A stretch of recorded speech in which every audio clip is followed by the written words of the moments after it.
I don't know. Okay. Good morning.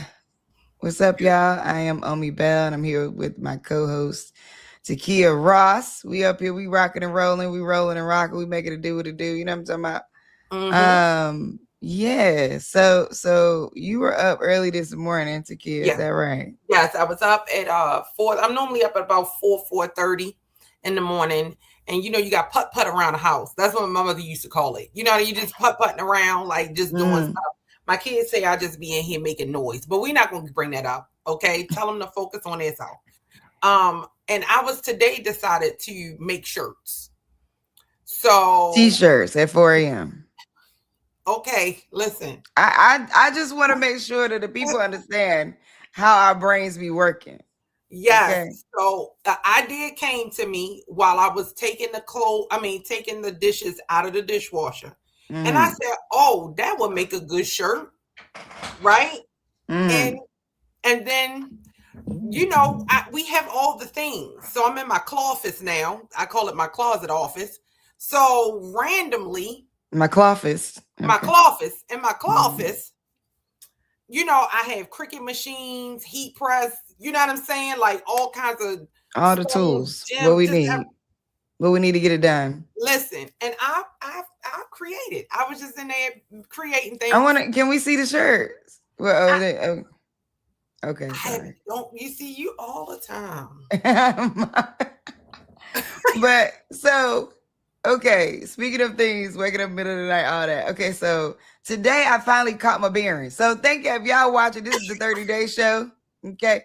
And we'll be going live every day, Monday through Friday, at 6 a.m. It's 6 a.m. PST where I am. It is 9 a.m. EST where Takia is.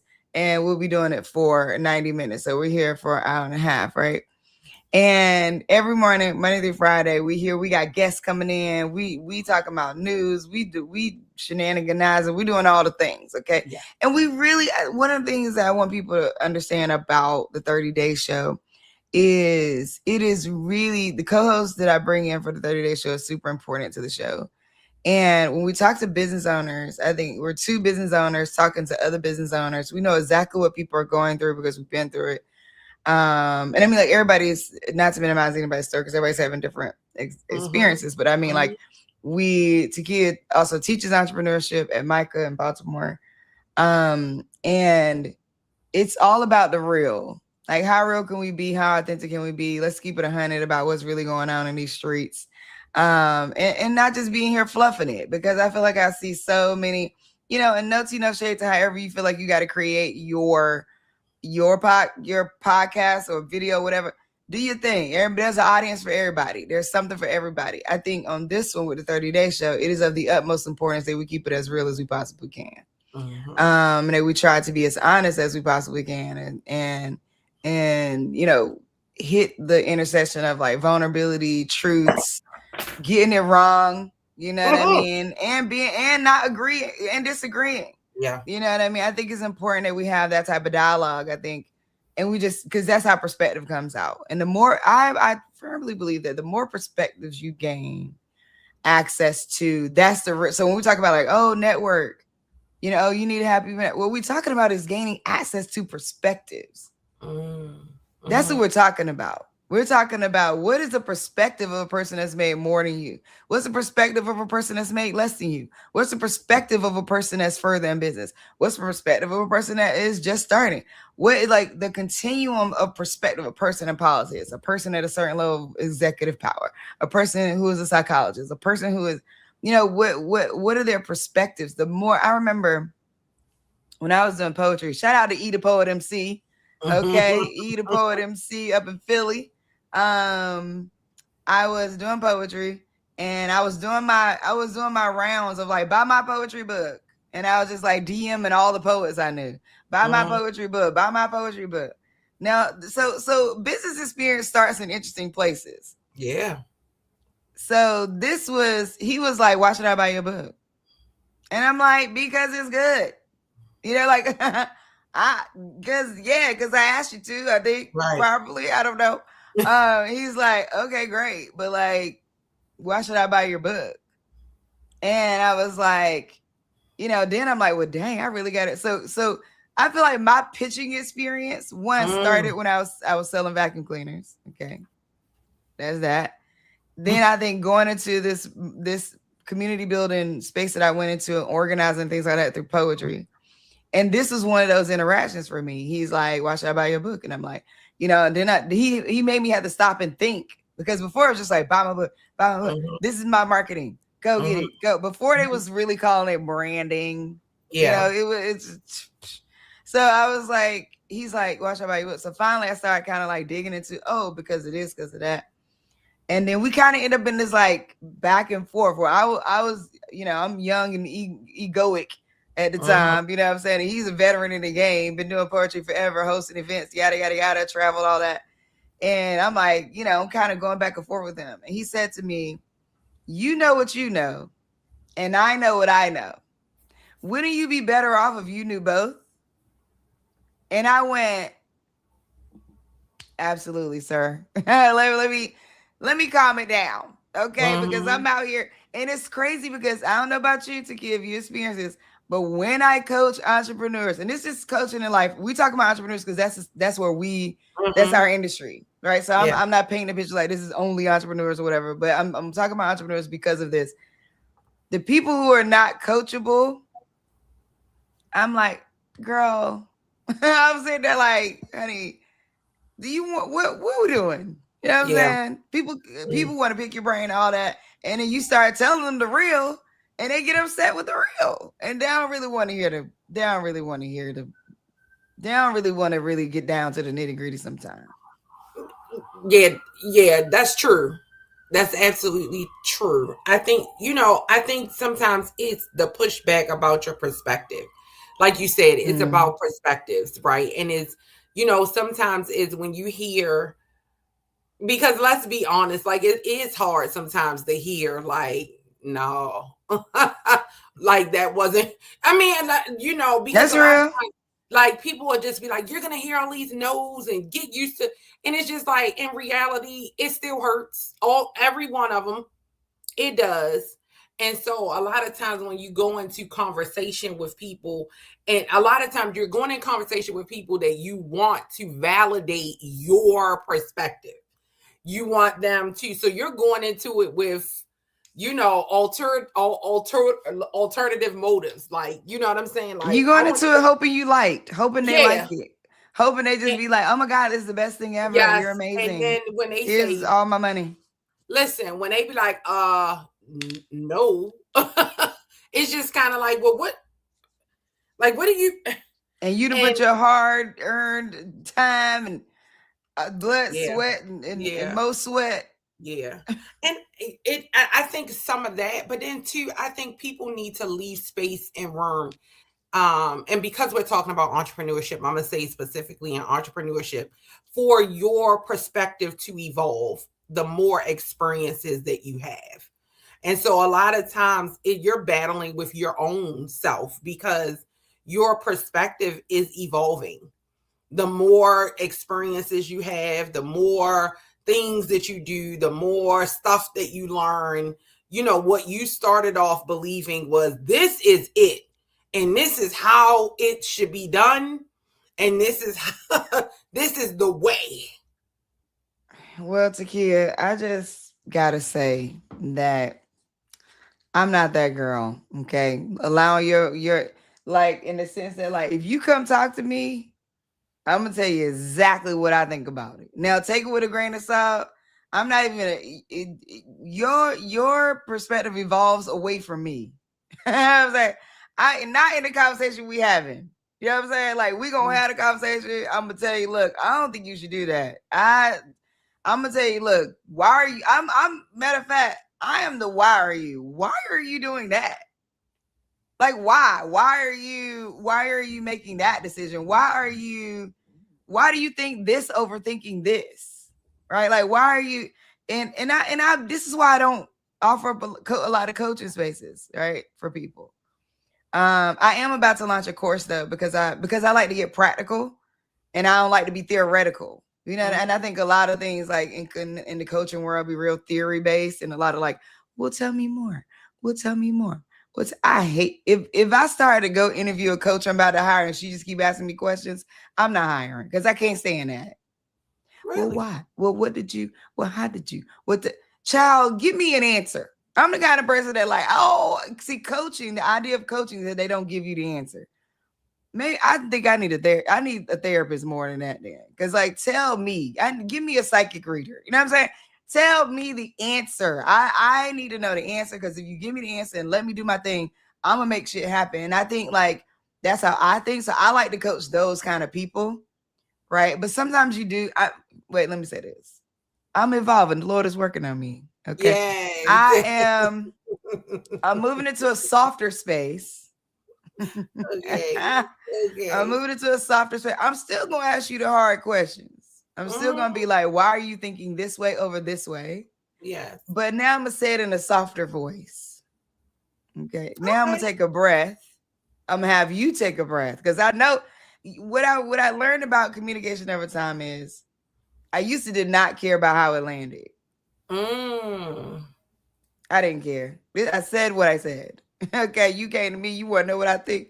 You on my team, even my team. I'll be honest. I've not been the nicest boss in this entire 10 years. If you met me in the beginning, child, God bless you. Thank you for hanging in there with a sister. Because I was not around. Okay, like I was trying to get something done. My fuse was short. My nervous system was dysregulated. I'm like, child, what? You got feelings? What? Like, what the heck are we talking about? I'm trying to make this thing work. So I would like to apologize to all my former employees and volunteers in the beginning days of BGV because I was heavily dysregulated in my nervous system and I did not have the capacity to have empathy. But you know what though, Omi, that is huge because, and that's what I'm speaking about allowing yourself space to evolve, right? So after you've had these lived experiences and you've gone through it and you learned and you grew and you did all of your inner work, because some of the stuff that we're going through is about the work that we need to do within ourselves, right? So, and I don't understand how people think that like the person that you are in real life is the person you show up as a CEO, as a founder, if that's your personality, it doesn't go anywhere because you changed the title behind your name, right? You can try, but those, those personality traits come up. But I want to really I want you to acknowledge and sit in a space that, you know what, I acknowledge that this is how I was. This is the Omi, that you met back in the day. You know what I'm saying? This Omi is different. And so I have to recognize, I apologize to the people that got that Omi, like the Omi that that wasn't even Omi, that was Shelly. Listen, wasn't gonna call her name. I just was gonna let her. I was gonna say like them people didn't even get Omi. They got Shelly. Okay. Yeah. So that was by the time we got to Omi, I was already becoming a whole new leader.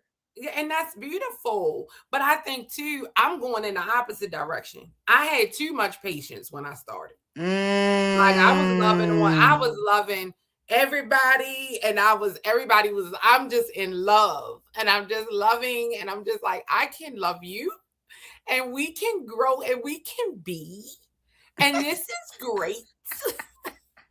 And then I was just like, baby, I'm like, this Takia, like this is Kiki Thunder. Like this ain't even Takia. Like this is, I went the opposite way. I'm like, no. Now I'm like, not doing that. Can't do it. Won't do it. You're out. And for that, I'm out. Like, yes, I just can't do that. Yeah. But I think that's just evolution. Like as we grow, we keep the things that serve us well. And we prayerfully let go of the things that no longer serve us. And you move on. And then we prepare to evolve again because it'll happen again. Yeah. I think, dang it. I just noticed that last year I went to Cannes Lions and I spoke. Yeah. And So Cannes Lions, most people know it for like the film festival because you see the film festival and the big red steps and all that.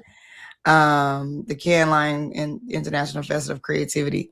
One, shout out to the Cannes team, the Cannes Lion team. They're great. I had an opportunity to work with them. They have a program called See It Be It.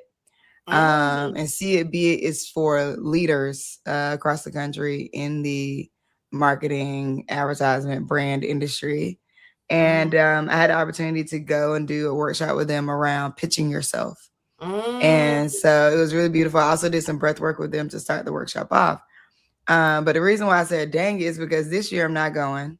Because of just finance. I didn't have a sponsor to get me over there, and they don't pay for speakers in the same way. So they have a whole thing about that.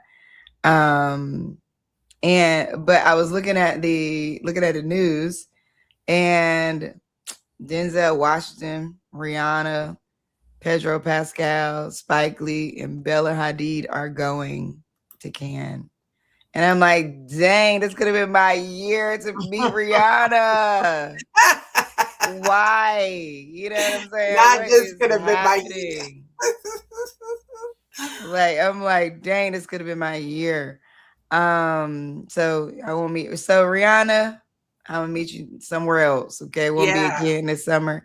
But I mean, you know, it's one of those places where anybody might walk down the street for real. You could be at any party and you might see whoever. And but it's a good time. It's a good time. It's beautiful. It's beautiful. What happens is, so people who've never gone, what happens is along the French Riviera, they create all the different corporations and brand agencies.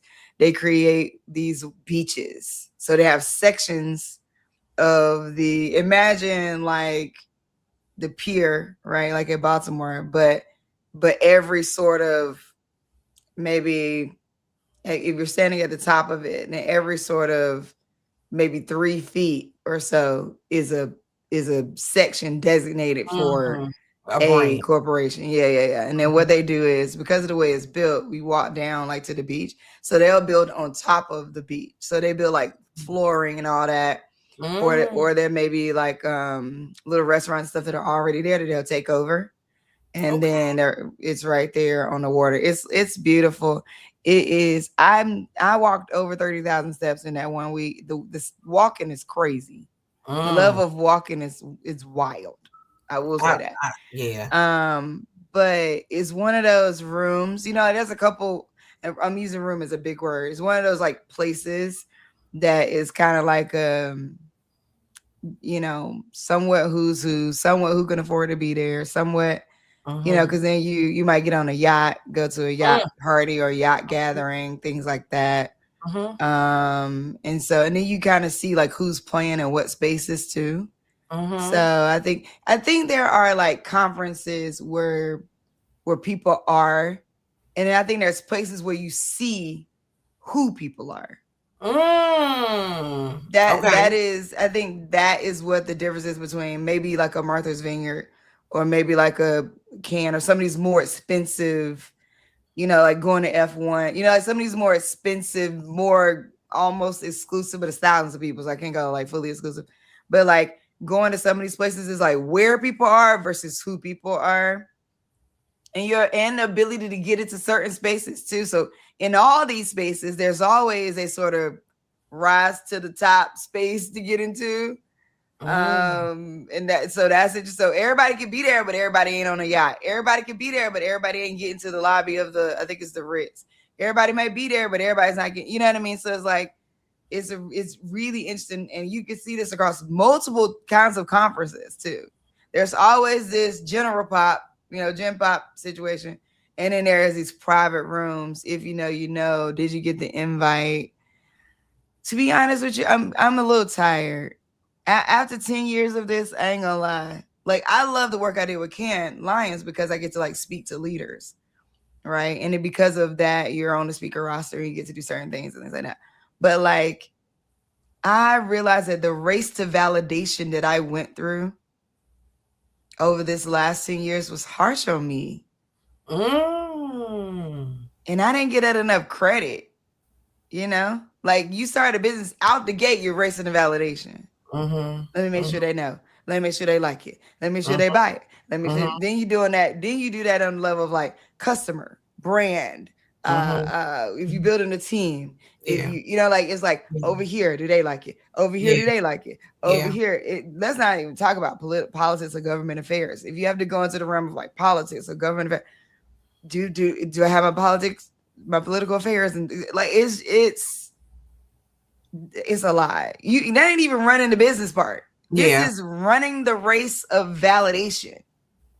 Yeah. And this is, you know what? This is the first I've heard it put in that way.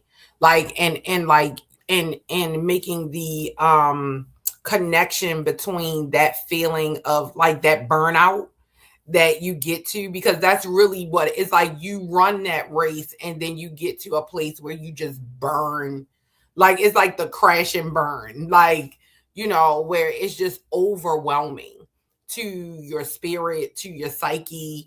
And then what I think what we don't talk about is the losing of yourself, right? Like, because now you can't, you like, I don't even know who I am anymore because I had to be all of these different people to be validated in these different spaces for different reasons for me to achieve a level of success that only allows me to survive. Because sometimes the success that you get, it isn't even a thriving success. Like, but you have to have the appearance of thriving, because if you're still struggling on, you know, on your validation in some of these rooms, you can't walk in there struggling now. You can't be on the walking back, yeah. Because then you're getting eaten alive, you know, because it's just like, oh, now you prey. You're not even a part of the, you know, a predator. Like, it's just kind of like, no, you're prey. So I think too, it's really acknowledging that, you know, that race to validation and what the impact it has on you and how it looks different for each of us for various different reasons, right? And what you have to sacrifice on that race. Like, and some of the stuff is just like, you didn't even know you were sacrificing until it's gone. Like, it's just like, oh my God, so you mean I gave that up too? I didn't know that. And then sometimes you give reason to sacrificing time, you know, sacrificing taking care of yourself. You got so much, so the race of validation caused you to validate unhealthy, toxic behaviors in other people and yourself. And sometimes your tiredness ain't even from running the literal operating of the business. You're tired of having to impress everybody. Tired of having to impress the customers, tired of having to impress the funder, tired of having, it's like you just tired of having to make it look great all the time. And I think like there's I wish I would have found nervous system regulation earlier on, honestly, because I didn't realize that was a key to it. I just thought like, oh, I need to take a nap, or like, oh, let me just try to be off today. But even being off, you're not off. Like we just talked about, you waking up at 4 a.m. thinking about pressing t-shirt. Right? Like even when you're off, you're not off, because as an entrepreneur and an entrepreneurial thinker, you're never really off. As a, you know, I'm not even call it entrepreneurship. As a creator, as an inventor, you're not ever really off. It's so your brain is just like rocking and rolling on every single thing that came up. And everything you ignored during the day comes out in your sleep, you know, or not ignored, but everything you tried to like, I didn't get that done today. It comes right out in the time you go to sleep. Yeah. I've had to learn how to, like, I have to get it out at night. That's what I call it. Like my nighttime, get it out. Because if I don't, then I will literally ponder over it all night long, you know, and not rest. So it's almost like I have to, at nighttime, I'll sit down and write down. Like, I'll just let my mind just go, right? And just write down like all the thoughts, all the, you know, like what is coming up, but I have had to train myself not to act. Because also I am an executioner. Like, same. You know what I'm saying? Like, get me to execution. If it's an idea, let me get it up, out, through, and on. Like, you know what I'm saying? Like, it's just like, all right. So I had to train myself to not execute sometimes. Like at nighttime, this is just you getting all the thoughts out. So that way, when you get up in the morning, you can look at it and be like, oh, do I even want to do that? Like, okay, that sounded real good last night at 11:30. This morning at 6, that looked kind of tricky. I don't know. That was a wild one. So I think it's some of that too. I think that's right. And I think that like dumping at night is so good. Like writing it before you go to bed, just like write it all out. When I do that, I sleep better for sure. Yes. Yeah, no, 100%. It's that good. That's that good sleep. So I want to ask you about this. Okay. So, cause I know you're in the beauty industry. Yeah. There's a couple things happening across industry right now for people to pay attention to. One of them is, so here's an interesting story. Streaming platforms are shifting away from prestige and back toward personality. Studios and platforms are increasingly betting on creators, podcast hosts, athletes, and personality-led content over the expensive scripted productions. The entertainment industry is chasing loyalty and community over polish. Then I'm hearing TikTok beauty culture is pivoting again, this time toward underconsumption. Luxury, flexing, and overconsumption aesthetics are cooling off online. Quiet luxury, minimal makeup, re-wearing outfits, and anti-hauling content are surging as younger audiences react against influencer excess. So, first of all, do you think toner is a scam? Okay, I just need to know. Is toner a scam? Is wearing toner a scam? Do you think so? What do you think? I happen not to think so. I use toner every day. Okay. I do. I use toner every day. So, but I think that there are ways that you can tone your skin that doesn't and it depends on skin, so I can't, give consult, but it's ways that you can tone your skin with things that are not as expensive as what we think about when we think about toners. Because remember, our moms were toning their skin with witch hazel. Right. You know what I mean? And so it's just there are ways to do it that isn't, like a toner, like, that's natural ingredients that you have. So has influenced the culture, especially in beauty, just gone too far? Like, do you feel like it's just gone? I mean, it's interesting that we're seeing a pushback from younger generations on overconsumption. Because, at one point it was, in fact, I don't go on TikTok as much as I used to. I need to ramp back up because my algorithm is all buy this, buy this, buy this. Look at this. Look, I put this dress on. Look, and it's like I gotta shape my algorithm more because I don't want to look at a full time amount of people asking me to buy something. Because sometimes I might buy something. You know what I'm saying? Yeah. So I don't want them to do that to me. Yeah. So I need to reshape my timeline. I think it's an ebb and flow, to be totally honest. Like, I think we're just seeing, like, you know how it says what goes around comes around? Like, this happens all the time. Like, this cycle of, overconsumption, underconsumption, high end, affordable. Buy this, you don't need this. Like, it's just like a vicious cycle. So this, or in the beauty community, you know what I mean? It is the no makeup. You know what I'm saying? And then they'll go back to 2016 makeup was just like all the rage 27 seconds ago. So again, I think like we talked about yesterday, I think especially in beauty, and if you are a beauty, well, I'll speak for my beauty brand. I keep true to what our brand voice is. And that's why it's very important to make sure that you have a brand voice. Like, this is what my brand is. This is what we stand for. This is why we started, and we're going to hang in there with it. Like, this is our customer, and I'm going to speak directly to them.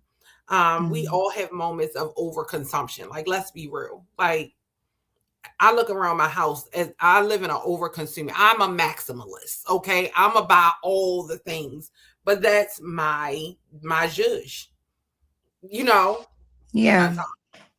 Speaking of buying things, this is a great segue into our guest for today.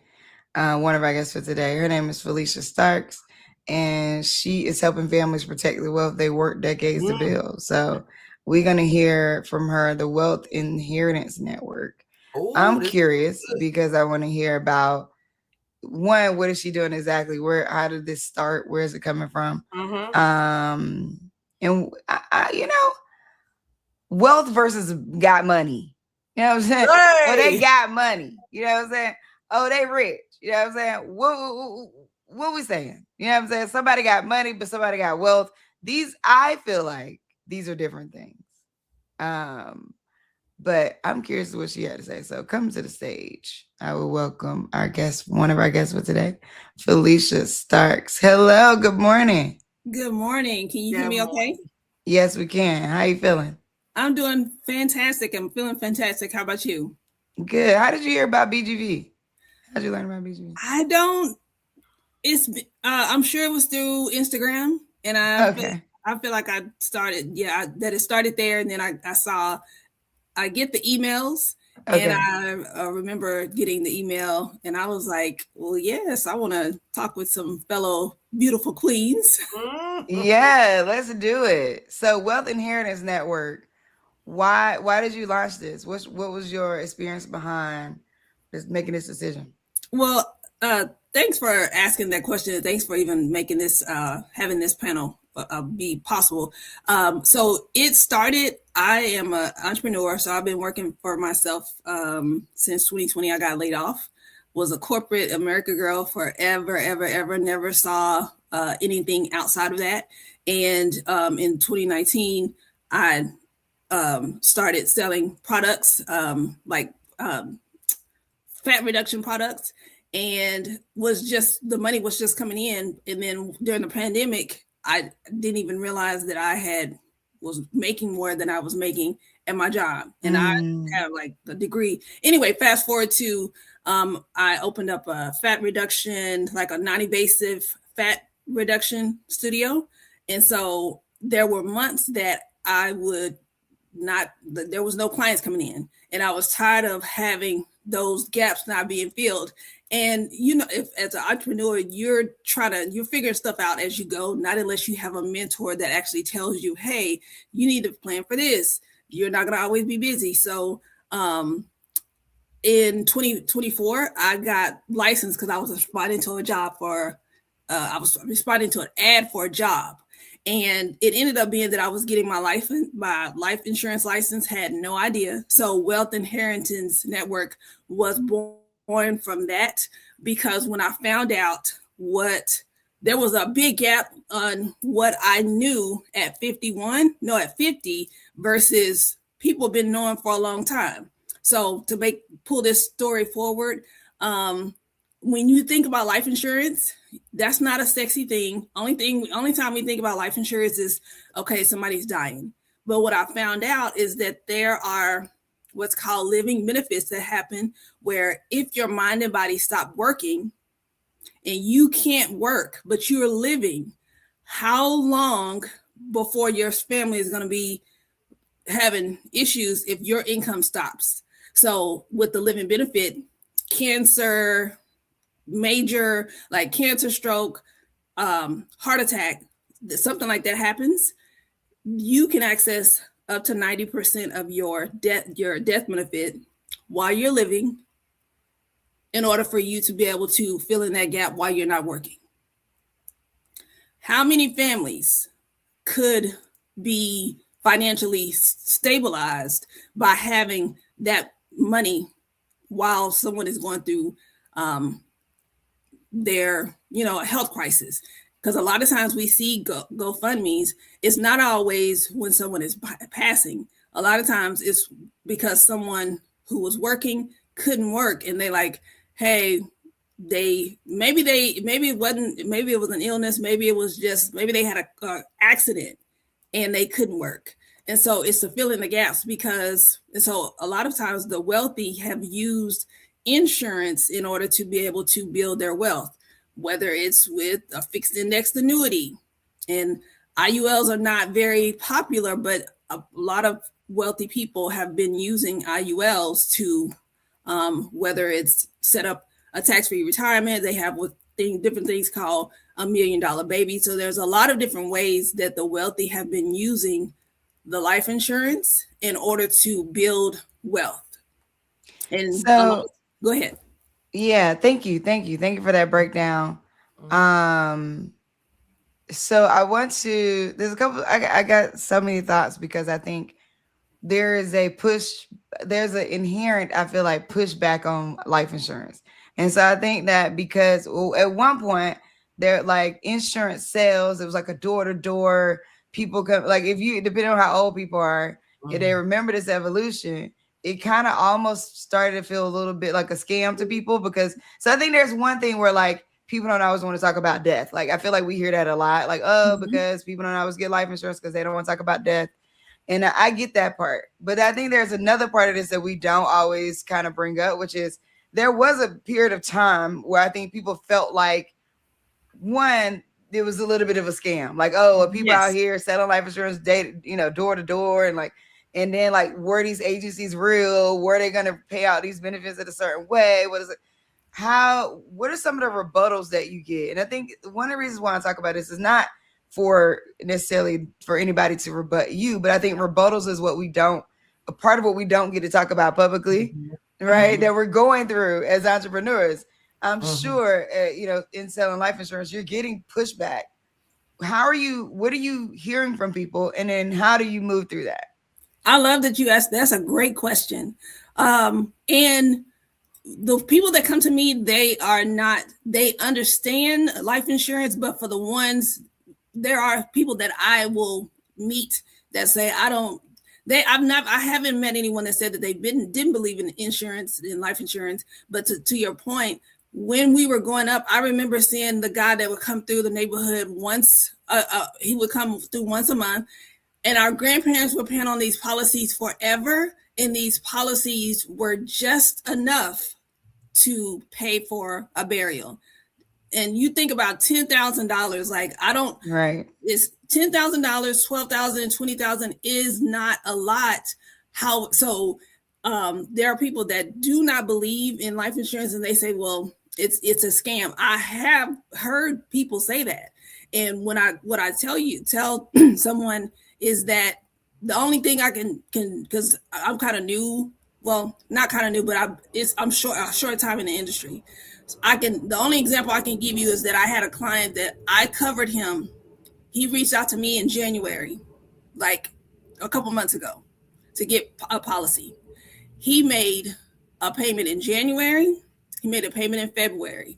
This man is deceased in March. He paid $130 for that policy. His family now is getting $100,000 because he only made 3 payments.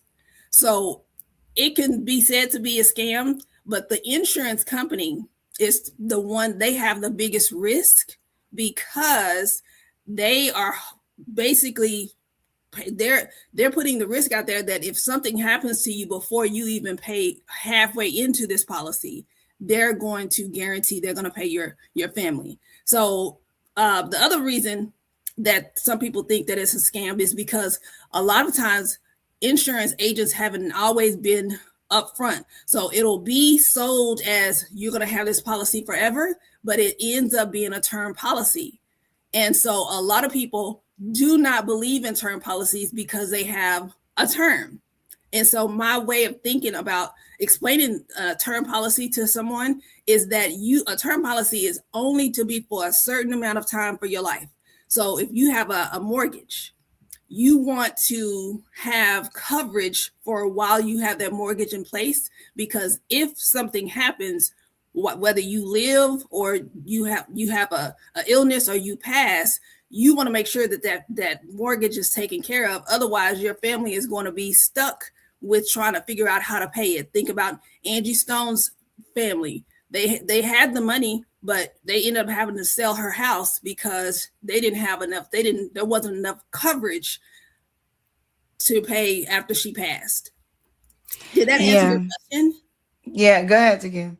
No, I was just saying it, and I'm glad we're talking about this now, because I really think 2 things in regard to life insurance or insurance in general when it comes to especially the entrepreneurial population. So when I got into entrepreneurship, like my life insurance policy was tied to my job. like it was just like, and it was like, that was how I always had everything set up.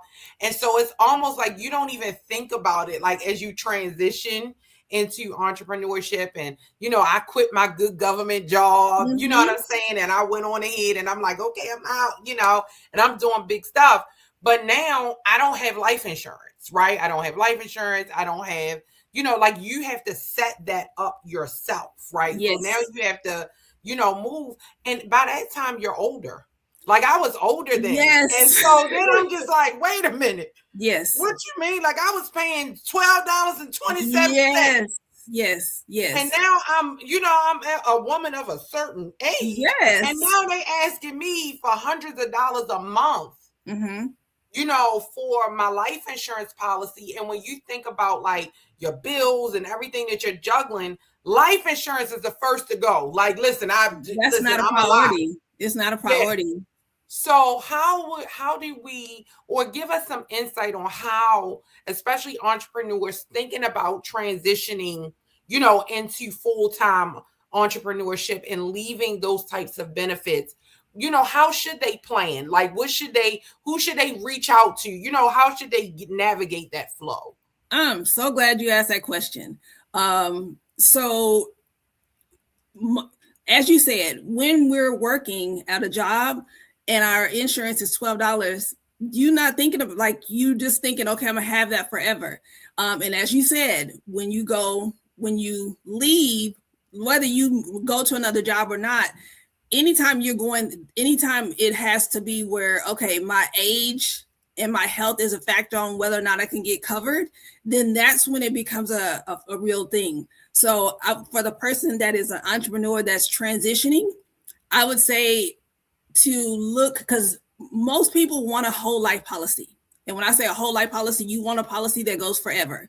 However, the reality is a whole life policy is going to always be the most expensive because you're paying forever. You're paying until you pass. So the best time to get it is of course when you're younger. But let's say now I'm 51. So at 51, if I go get a new policy, a whole life policy, it's going to cost me probably at least $200 a month. Because $200, girl, that's low. So the policy I'm paying for I have a term policy for now, and I'm switching to a whole life. I'm paying like $500. You know what I'm saying? The whole life policy, that quote that they gave me was like $800. Hold up. Okay. Anyway, that's very high. That sounds very high. But yeah. But to your point, I would say the best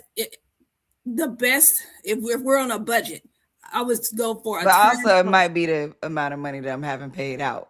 Well, because I have a term policy. So I have a $500,000 term policy. I pay $66 for it. Oh yeah, no, mine's $2 million. Okay, so even with $2 million, I don't think I would be at $500. So and that's for the term policy. Don't nobody try to kill me now. All right. No. But to your point, I done made that public. Don't nobody come for me. Okay. But here's a good thing about what you shared, that you have the term policy in effect. So let's say, is it Takia? Is that how you pronounce your name? Yes. Okay. So Takia is, we're gonna say that Takia is around our age. She between 30 and 50. So Takia, even though, okay, everybody in your family, and I'm just giving this scenario, everybody in your family is like, you just need to get a whole life policy. Don't get a term because it's only for a short amount of time. Yes, that's true. But Takia, unless you want to pay $500 a month to get a policy that maybe $50,000, then the best place to start is with a term policy. The term is going to be while you're in your working years. That's when you're going to need the most money. When you get ready to retire, you're not going to need as much. Your house is whatever, like debt that you have most likely will be paid off by the time you get ready to retire. So you're not going to need as much. So you can do like, is it Ami? Ami. How Ami is doing, where she is gonna, you can convert it into a whole life policy. Now it is going to be more expensive, but when you do a conversion from a term policy to a whole life, you don't have to requalify.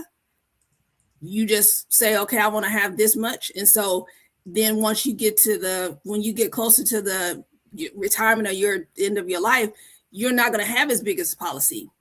But if you start, even if you have a policy for $50,000 right now, I would say you want to get at least enough to cover whatever your salary is. So if you're making $50,000, or let's say you're making $100,000 a year, you would want to have $1 million policy at least, because if something like that's going to be 10 years of income.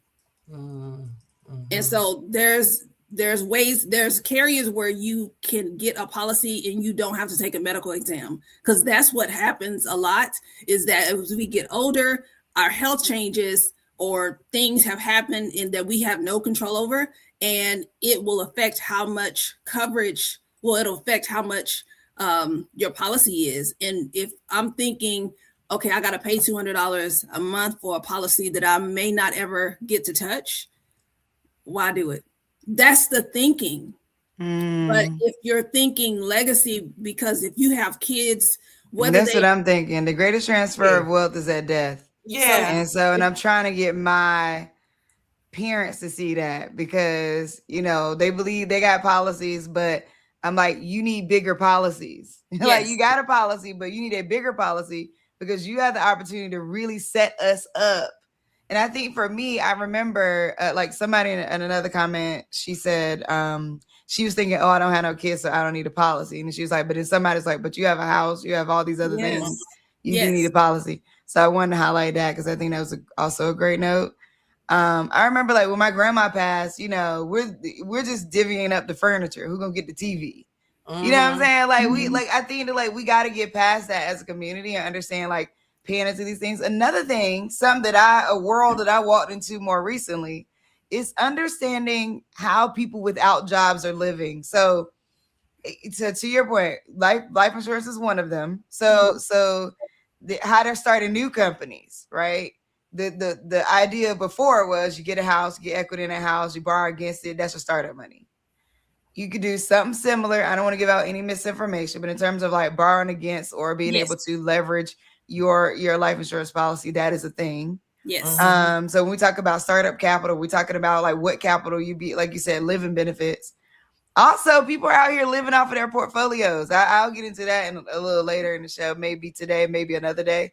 But I didn't realize this. People who started off at like working at tech companies and started off, especially like in executive roles, they got stock options. Mm-hmm. They got vested, and then they got paid out when some of these companies went public, or they took some of their capital and they started investing and started. So we see this whole startup investment culture and realm. Yes. That's another piece. Like, people who are living without jobs, but just living off of their portfolio. And I'm like, and inside of your wealth portfolio. Yes. Right? There could be startup investments. There could be insurance. There could be, and I think that's like moving people to a portfolio mindset. That's it. And what you said is what you said at the beginning of that, of getting your parents to understand that there's a difference sometimes in our culture, because the other side, there's not a question about when someone is born in the family, they are opening up a policy, and that policy is almost like a family policy.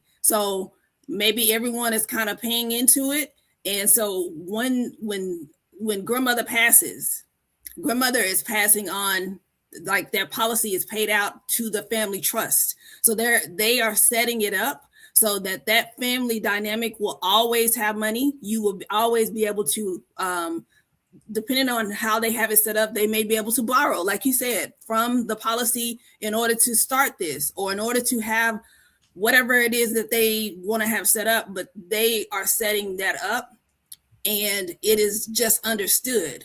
Now, the thing about it is, because you have this higher understanding of it, you can actually set this in motion for your generation going forward. So maybe your parents don't necessarily come along and get it, because their way, like the way that it's been done is nothing wrong to them.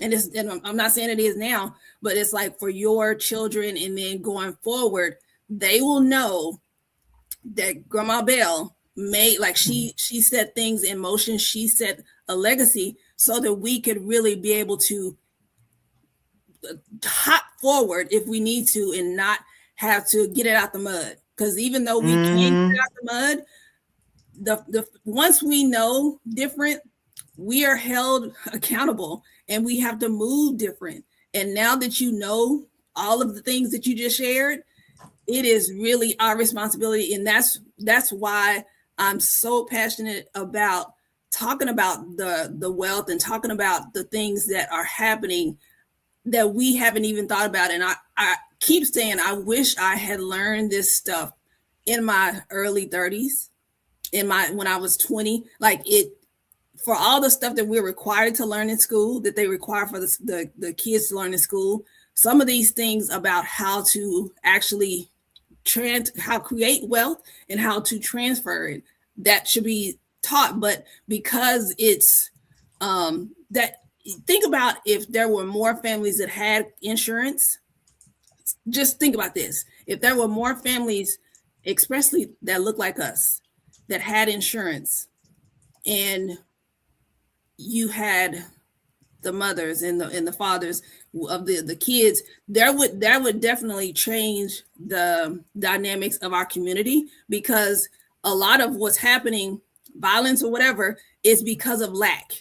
So if you are starting to create you're starting to create wealth within your community, and it just branches on, it's going to be less and less of things happening because of lack of wealth. I absolutely agree. And I think I'm grateful that now we are getting more insight into how wealth works, how to build wealth, how to protect our wealth, because there are a lot of minority families, you know what I mean? Like, who do have wealth, and it may be wealth in property. It may be wealth, like in homes and that sort of thing. And they did not know how to protect it. Right. Mm-hmm. And so then, of course, like you said, and insurance can, and not just like home insurance, but insurance is a way of protecting, that the wealth that you did build. Right. So, paying off those homes and making sure property taxes are taken care of. So I'm really excited that we are sharing this type of information now. And I want to thank you so much, Felicia, for, the work that you're doing to make sure that we continue to, protect our wealth and make sure that we're setting up our families for amazing success. So tell us all how we can keep in contact with you, where we might be able to find you, all of the amazing things that you're doing, so we can stay connected with you. Thank you so much. And I love everything that you said. I am Felicia J. Starks on Facebook, on Instagram, and on TikTok. I am the Fit Wealth Coach. I'm also on YouTube as Felicia Starks, LinkedIn, pretty much everywhere Felicia Starks or Felicia J. Starks. There's a Felicia Starks singer. I am not her. Oh, I cannot sing. Okay. I sing in the shower. That's it. But yes. It was so nice meeting you. Thank you for joining us this morning. Thank you so much. Thank you so much, beautiful. Have a good day. Bye-bye. Yeah, we need to have these conversations for real. I'm glad we can do that. We do. Yeah, and I think, we need to have them with entrepreneurs in a way where, I love that you were saying, like, you switch from job to job. Same thing, like health insurance too. Yeah. You know what I mean? I switched into entrepreneurship, and I was like, oh, like, yeah, okay, well, we're gonna roll with it. And I feel like I got trauma from the dentist because I went to like a slide and scale dentist during the time that I didn't have insurance. Yes. And I had a terrible experience. And that's not to say the slide and scale clinics are bad. I don't want to paint that picture at all.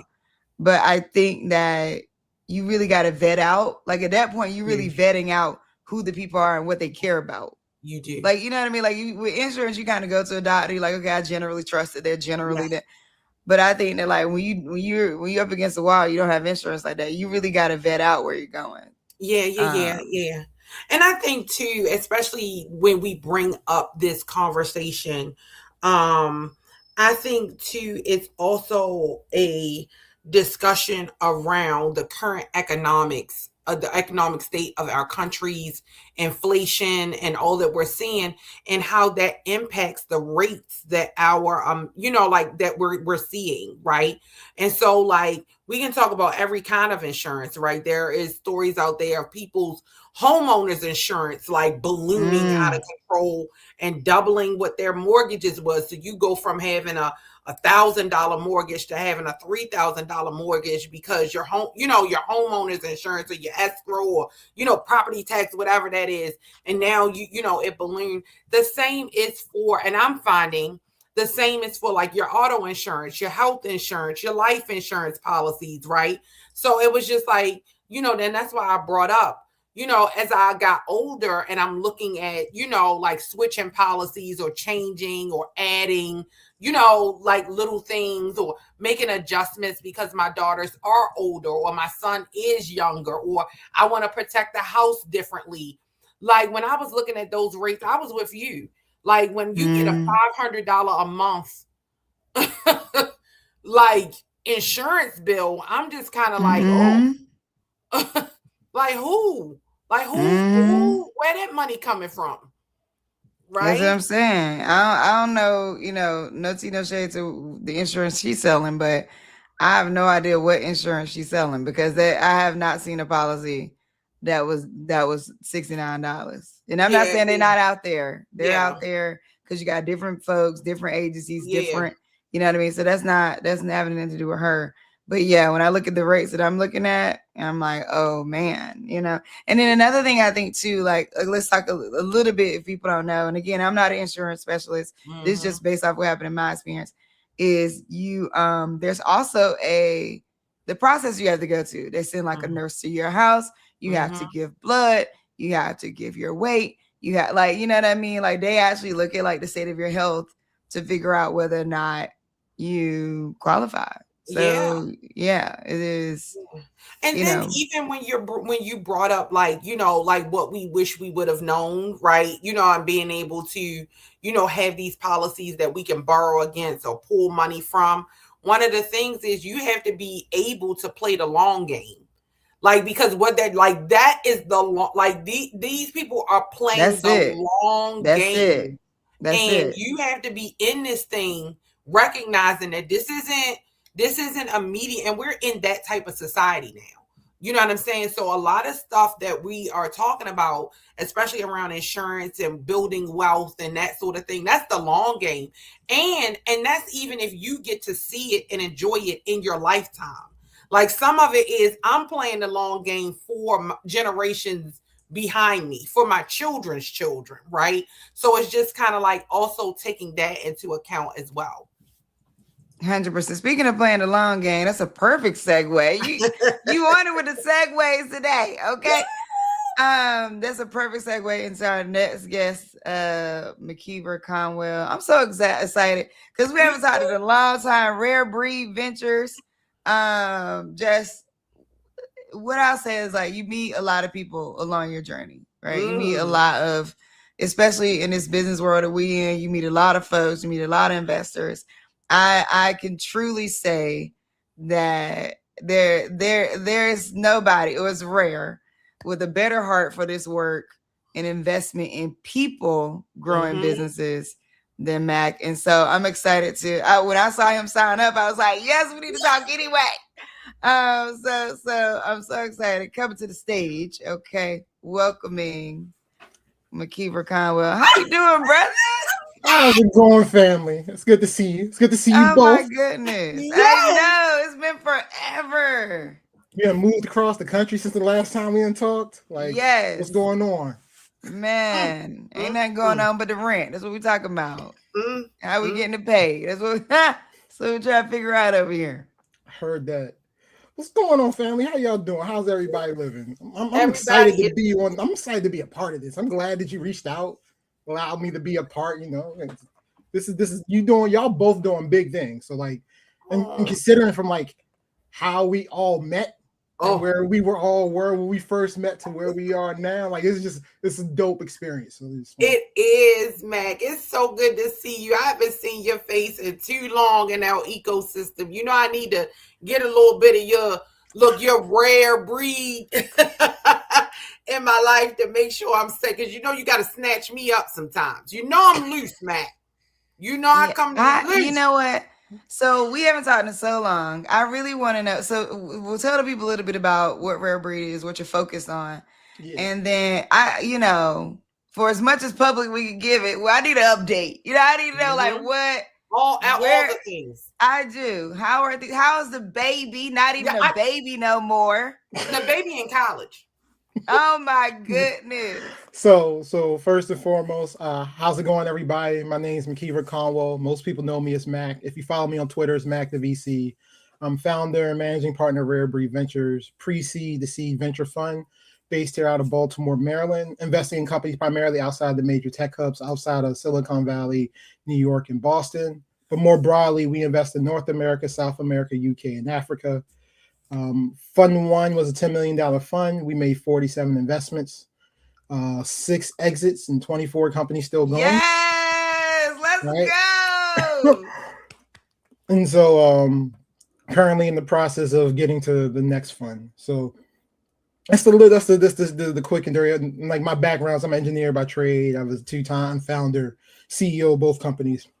1 exit, 1 not, that kind of thing. And then I found my way to the dark side. Update.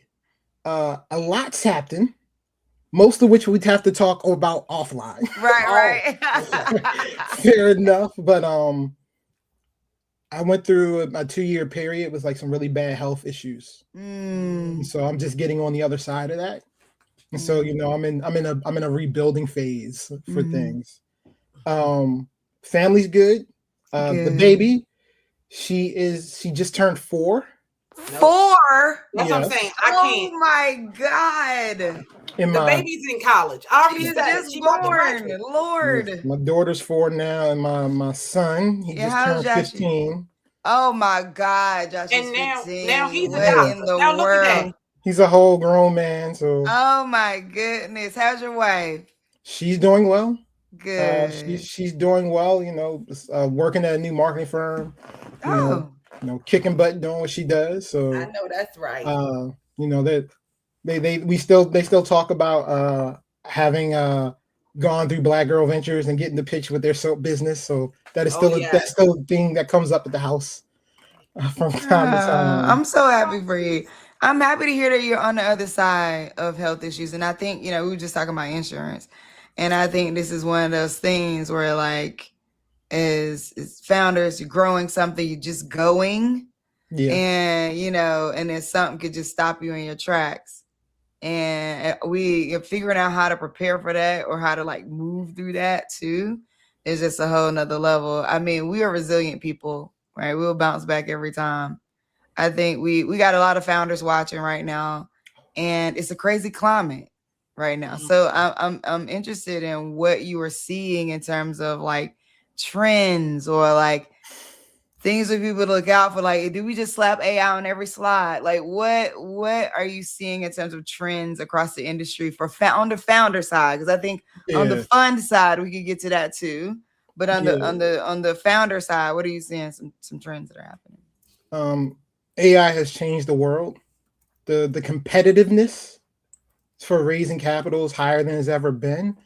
And it's simply for the fact of we have seen the last 18 to 24 months, the most companies that have gone from 0 to 10 million of revenue with less than 5 employees. Right? Like that's wild. New. That's new. So from an investment standpoint, you know, investors are seeing companies that have 2-3 employees been up for 8 months and are already doing like 3 million in revenue. Right. And you know, that's a switch. I just want to note to everybody watching, that's a switch from what's your team look like? How big is your team? Who's on your team? Talking about that. What's in your team? So there is this a true, and this is where I've been, yesterday we were talking about AI and I'm like, come on, folks, get into it. I get it. Yes, it's tearing up the planet. I want to acknowledge that. And like, we got to figure this out because that wasn't a thing before. So like, what is some of the advice to, under-resourced, underrepresented founders who are trying to figure it out? Nobody cares that you got a MVP built. I want to know where your customers at and where the money coming from. Like the bar, like we didn't care about that before, but even more so now than ever before, right? Like the bar is higher. Also, when I ask you about you, like when I do due diligence now, if I ask you, if I'm talking to a CEO, I need you to be able to tell me how AI has improved every part of the business. It can't just be, oh, you use AI for even like, no, I need to know that your engineers are using AI. I need to know that if you got any PMs, they're using AI. If you got a customer success team, I want to know why you have a customer success team and how much of that can be done by AI or not, right? And when I talk to founders about AI, like, don't think about AI as a tool. Think about AI as talent, as an employee. Like this AI tool is replacing this division of my business. Wow. Or this AI tool is this division, is that employee. Right? Wow. Like my engineering team is an AI tool and I got one PM who manages the devs. That's my one engineer who's having all his code done by AI. Mac, right? And is this for, because I have because I know, is this for all business genres, like all types of businesses? Because that's one of the things that I'm seeing, especially in our ecosystem. Mac and I are in Baltimore, so we cutting up over here. And in our ecosystem, I'm seeing a lot of founders who are like service providers, service-based providers. They may have, I sell cosmetics, so I'll throw myself in there. Are you looking at those types of implementations across all business genres, or is that specific to your tech base? How would it be differentiated or not? No, that should be for everybody, because like even if you're not tech based, you should be using AI for your operations, right? Like if you're a makeup artist, right, and you need to do content, but you're like, I'm not a designer, that's not what I do. That ain't an excuse no more. Right. You take a video, take some pictures, put it through Lovable, have it come up with something dope for Fly, and now you got your content. Right? Okay. I don't understand my finances. No, they got plenty of AI tools that you could break it down to. You could connect your freaking QuickBooks with a Claude agent that now comes up and tells you what's going on in your finances and becomes like a CFO. There's a bunch of AI CFO tools. Like, you should be using all of that because, again, you have limited resources, so you can't afford to pay an employee. Right. But for a tenth of what you would pay an employee, you could play, a tax stack of AI tools to handle that for you. Okay. Right? I guess. Yeah, we went from like, oh, are you tech enabled to like, now are you AI dependent? Yeah. Like, are you, you know what I mean? Like, are you AI supported? Like, are you really into it? Because the idea of having less resource now is a different thing. Like, it's not under resourced at one point, man. Maybe you was waiting on something to happen that was external. And now it's like, oh, no. Actually, what have you figured out? And is it more overwhelming? Can be, that we talked about this yesterday. Like, yeah, Takia's like, it's over. I'm like, girl, get into it. Okay, what we doing? Yeah, and my thing is, and both things are true. You know what I'm saying? It's all true. You're right. It's true. Like, as even with Mac sharing, like, QuickBooks, and now you can add it to the Claude, and I was saying here like, oh geez, I was literally like, oh God, okay, so, hold on. But like, I'll give you a great example, right? I hate doing presentations. I'm really good with the content and talking. I suck at the designs. I've always had to pay people or pay a service. So you know what I did? I figured I asked AI, what's the best tools to creating AI tools for creating presentation? It gave me a ranking system, and Gamma AI came up as number one. Yeah, Gamma's pretty good. All right, cool. I tried out Gamma changed everything. Now, whenever I talk to a founder, you have no excuse to have an ugly pitch deck. Touche. Right? As long as you got the content, which is the main part anyway, you can get a Gamma AI for $20 a month and get yourself a bomb looking presentation put together. Right? I got or Canva or Lovable, whatever one you or if you gotta like, go super manual, you can go Canva to Chat GPT. If you gotta go manual, and that's manual. You know what I'm saying? Like it's crazy. 5 years ago, your founder be like, "Look, I'm trying to compete out here. I don't have a design degree. I'm trying to figure." I'm like, "Well, you got to figure it out, or you got to find a consultant or somebody who's going to do this for you on the fly, or a friend." No, pay $20. So this is where we are. You know, the landscape is getting super competitive because now people are starting to ask different questions. It's not what could you have done alone, in a sense that like, or what could you have done with a team? It's like, what could you have done with this piece of technology that's like a super power system, right? And so here we are. I am wondering how this will shape industry too. Do you think that because again, we were on this like tech enabled, everybody be tech enabled. Now it's like AI. Will we form around like, oh, that's a fake post, it's AI, to like, oh, everybody got AI posts and then everybody just gets numb to it? Will we form to like, it will be natural, like the whole like press 2 if you want to, you know, your bank account says this and it's a robot the whole time, but this will be a more personable robot. You know what I mean? I think, is that real or will this break? Like, what are your thoughts? Because I think some people are like, oh my God, the robots are going to take us over. And some people are like, yeah, right. My take is going to be AI and not AI or. But where do you think industry is going at, you know, generally speaking? I think it's going to be a combination of some AI and AI or. Like, it's going to be a combination of it. Okay. Because, like, look, if you look at science fiction typically points to stuff that actually happens in the future, right? So if you look at a movie like I, Robot, right? In that movie, all cars were self-driving. Why? Because self-driving cars were safer than people behind. In about 20 years from now, we'll probably have that for real, right? Like that's, so like if you're a copywriter, I'd be worried. Okay. Right. Get like your skills up.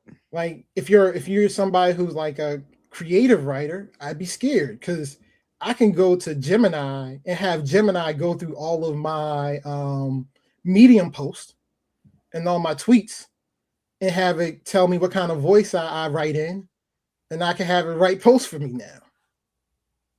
I used to pay a blogger to actually write, you know, a couple dollars per post. I no.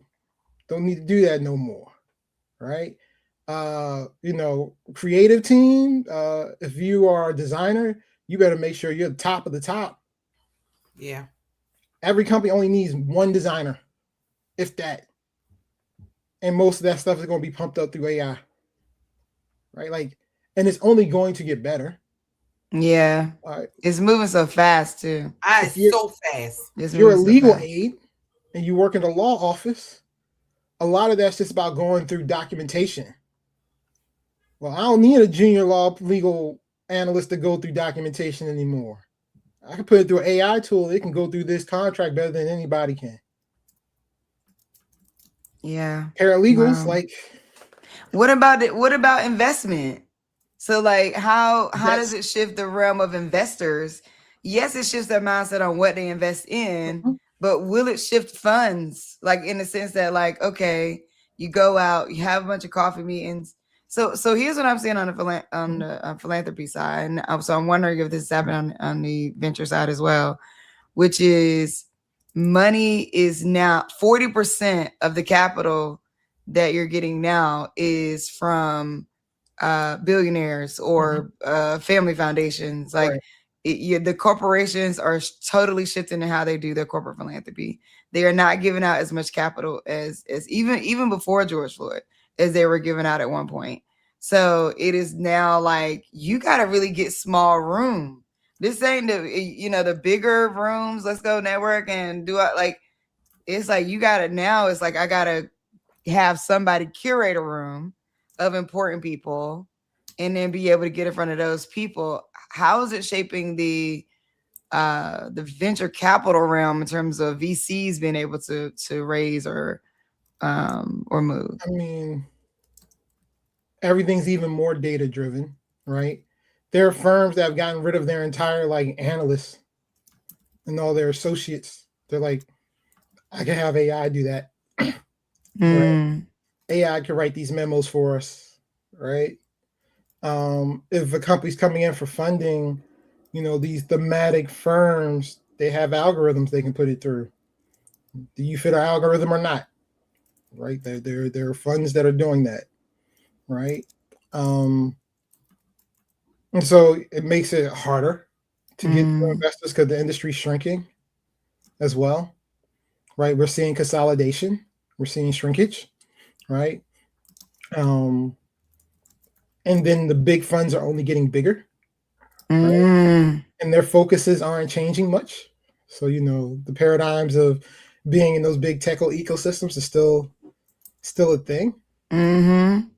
How do you stay hopeful? Because as you are going into raising funds too, how do you and for emerging fund leaders out there, like how do you stay in the game? You stay in the game by making good investments, right? You stay in the game by being known for making smart investments, for being known as somebody who's in these rooms, for being known as somebody who has a unique approach. And at the end of the day, if you make one great investment, you're good, right? And so you need that. For the up and comings, the emergers, having your own unique viewpoint of AI is important, and also having a viewpoint beyond AI, right? Because everybody's got a viewpoint on AI, but what's beyond that, right? And studying the industry, studying the history of the industry, right? Because like things that we're seeing today are unprecedented to an extent, but a lot of the stuff we're seeing isn't that much different than what we saw in the .com bubble burst. Right. Yeah. Right? Like a lot of the dynamics we're seeing, we've seen in the past. And even when the .com bubble popped, before the pop, in order to build a website, you had to pay thousands of dollars to buy a server just so you could put your stuff on the web. On the other side of the pop, we get web services where now you can just go buy a .com and put a website up for a couple $100.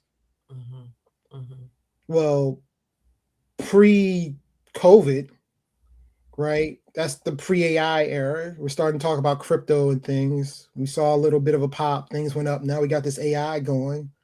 On the other side of this AI bubble, it's going to be so much cheaper and faster to build companies. Right? Like we've seen these kind of cycles before. So taking the time, if you're trying to get into this to study, but really at the end of the day, it's about being able to make smart investments and having people believe that you make smart investments in companies that are going to return a lot of capital. Like it ain't about anything altruistic in any way, shape, or form. Right. Yeah. And the people who care about that stuff are fewer and fewer because they no longer it's no longer helpful politically to care about stuff, right? Like you don't need the virtual signaling, right? Like that's not a thing right now. So you saying so much. So some people thinking that. Oh my goodness! You don't need the virtue signaling right now. Good I'm Lord. just saying, like, no, it's real.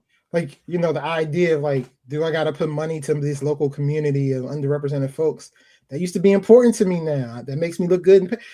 I don't need to do that right now.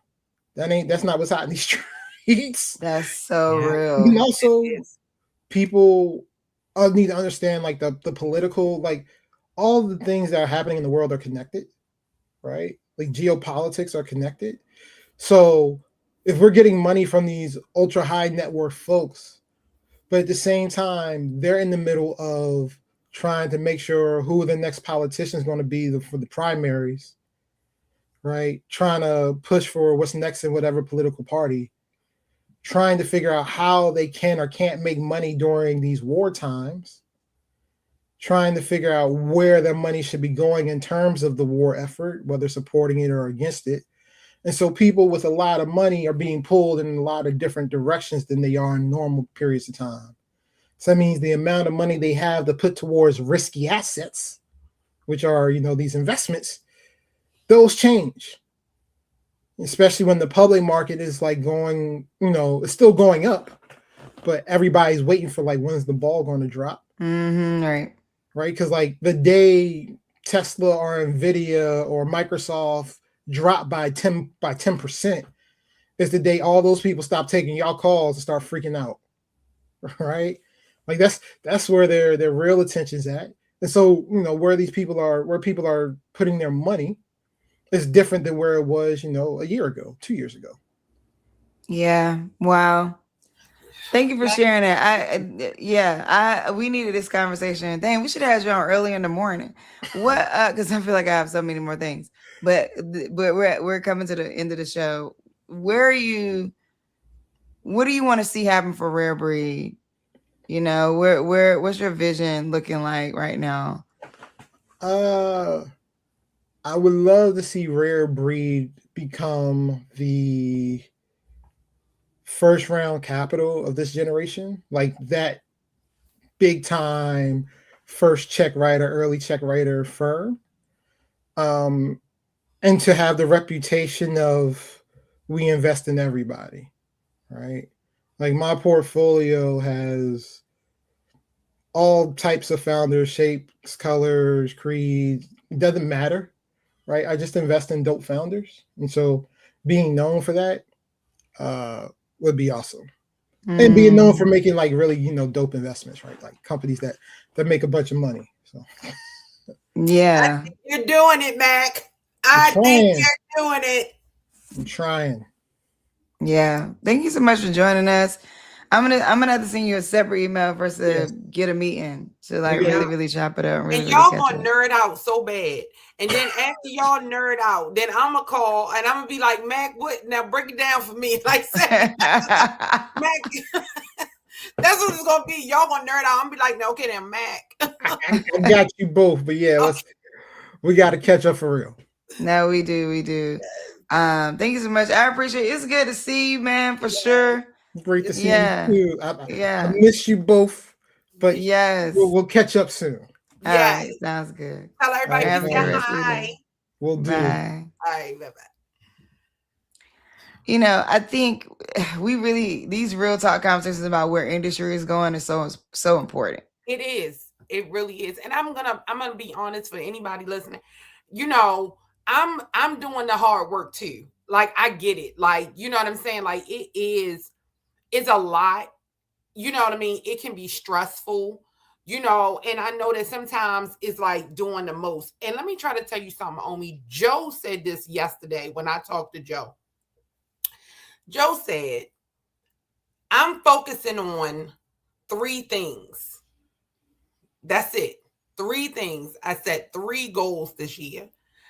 And Joe is crushing those 3 goals. And I'm bringing it back to me. Like, Takia, you don't have to revamp your whole business today. Like, you know what I'm saying? Like, you don't.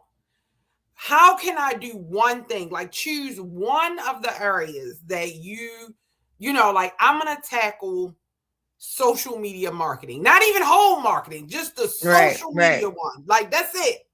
And I'm not even going to try to be on everything. I'm going to just pick 2. You know what I mean? That's it. That's it. And I'm going to double down on, I'm going to figure out how to get AI in here. I'm going to figure out what's a good cadence. I'm going to figure that out. And I just encourage anybody else who might be like me, who's kind of like, I don't know what the hell. Okay. Don't try to take the whole business. Just pick one and just try that. Like, just focus on that one. So I just wanted to share that because, I mean, Joe gave me life yesterday. Joe's awesome. Love Joe. Joe is not a person I've met that doesn't love Joe ever after meeting Joe. Joe's amazing. Joe's our community manager at BGV, and you may see her also hosting our shows. So you may see Joe hosting the different BGV competitions and things like that. Yeah, I think I love that. I love what you said. I saw this. My director of marketing, Taylor, she sent me a. Oh shoot! You know, as a matter of fact, let me run down these events before she get me. But she sent me. She sent me this post where this woman had taken Claude and developed this dashboard for herself, and I was like, "Yo, I need to do this. Is this dashboard to help track like all these projects started?" Cause see that for me, that's it. Like, here's the thing. Here's the opportunity with AI that I see as well. Is that a lot of the platforms that we have been pushed to use are kind of like one size fit all, and they don't fit you exactly. Like, love Airtable, but I'm paying $15,000 a year to use it, and it doesn't do all of what we want, and it has some things we don't even need. You know, Sprout, love Sprout. We paying them $15,000 a year. It doesn't do all that we need, but it has like some of what we need. And it's like, I'm really tired of trying to fit into the box of every product. And for them, they're companies, so they have to think about scale. So they have to think about serving the widest, broad, array of things that need to happen. But like, I just need my thing to work the way I need my thing to work, the way my brain works. And that's the power of building like something out with like a Cloud Code or a Lovable, something like that. Is that you could be like, I really need the thing I use every day to do exactly this thing and that thing. And that's all I needed to do. Build that, boop, boop, boop, boop, build that. And it does exactly what you needed to do. And I think that's going to be part of the advancing of how people are building faster. Is because when you had to use some of these platforms that were bucketed and templated, you were using it for the way it is used. And then you are merging with the way you have to use it into that. But now it's like, hey, you don't got to do that.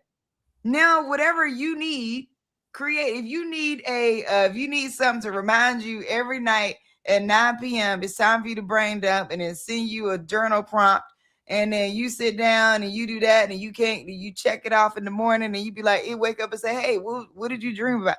Like, you could really just build that. That's what I need. That's what I need, homie. And you know what? And while you were saying that, the one thing I think that people, is not the implementation of AI, is the work that comes before it. Like the work that is required for you to really get to the nitty gritty of what do you need? Why do you need it? Where do you want to go? You know what I'm saying? Like, what is not working? What is working? And I think sometimes is that hard work. Like, oh God. Okay. So, but you got to tell, because you're going to get in trouble. Taylor going to get you. You got to say what's happening. Okay. What is coming up? All right. We got some things happening that we need y'all to be looking at. Okay. First of all, we have launched Advertise with BGV. If you follow us anywhere, we have a fairly large following. We have over 200,000 followers on Facebook. I'm sorry, TikTok. We have about 64,000. We have about 30,000 email. We've amassed some influence. Okay, needless to say, we have amassed some influence that we are leveraging and offering up to people in our network. In order for you to get in on this, you could go. We have different packages, and because I think another thing right now is going to be going and marketing through trusted mechanisms, right? And so we're deciding that like we want to offer that up for people. So I put that on the screen right quick for you to go take a look. bit.ly/BGV advertise. Go check us out. You can sign up for packages there. You can figure out like what are you needing for your business exactly. Also, we got pull up and pitches coming up. So we got pull up and pitch Chicago, pull up and pitch. I also have pull up and pitch. What is it, child? What can I think? My brain. This is over 40 brain. You know what I'm saying? We got pull up and pitch Chicago. We have pull up and pitch New York coming up. All right. So check that out too. Anywhere you want to look at like general BGV events is bit.ly/BGV events. And then what I need y'all to know, where I need y'all to go is this upcoming Lord have mercy. I can't do more than one thing at a time. See what I'm It's all saying? right. Yeah. This is what I'm trying to do. We have a summit coming up. Oh, yes, we do. We do. We have a summit coming up. It's going to be September the 9th through the 12th. And that part of that would be the DC pull and pitch that we're going to do in DC as well. And so you go to futureswebuildsummit.com. Registration opens tomorrow. Get your tickets, because speaking of intimate small rooms, so first day will be a full summit day. Second day will be a wellness day for those out there who are burnt. You're feeling like you're reaching close to burnout, things like that. We need wellness in our lives. We need nervous system regulation. Futureswebuildsummit.com. Go check that out. And then we'll have to pull up and pitch. And this marks the 10-year anniversary of BGV. So we bring it home to DC. The Futures We Build Summit will be in DC. Go check that out. I built the Futures We Build Summit registration page, registration platform. When you after you register and all that, you log in, you get access to a community. You can set your goals, and then the AI will recommend who you should meet according to the goals. And you can also go and look at who you want to meet according to those goals. So, okay. So y'all check it out. FuturesWeBuildSummit.com. And if there's any challenges, send us feedback, right? And I think that's the world we're going to move into, where it's like, hey, I built this with AI. It may not be perfect. If you have feedback, let me know. Yeah. Right. Like, I think that it's not going to be, it had to be perfect. And then when people go to like, this website doesn't work, because guess what? I can fix it in a few seconds. Yeah. All you do, you say, hey, something ain't popping up on my, I got to boop, boop, boop, boom, refresh the screen. It's there. Right. Like, that is where we are. So you don't even have to be perfect the first time. You know what I mean? FuturesWeBuildSummit.com. Make sure you go get your tickets. I'll be there. We're going to be rocking out. We're going to make sure Takia get there. We're going to do all the things. Thank y'all so much for tuning in to the 30-day show, BGV Edition. I'm Omi Bell, my co-host Takia Ross. We'll see y'all tomorrow. All right, for our last day of the first week in the bag.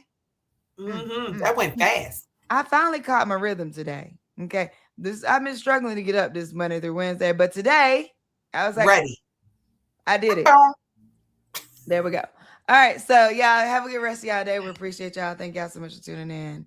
All right. We'll see y'all next time. See you tomorrow. All right.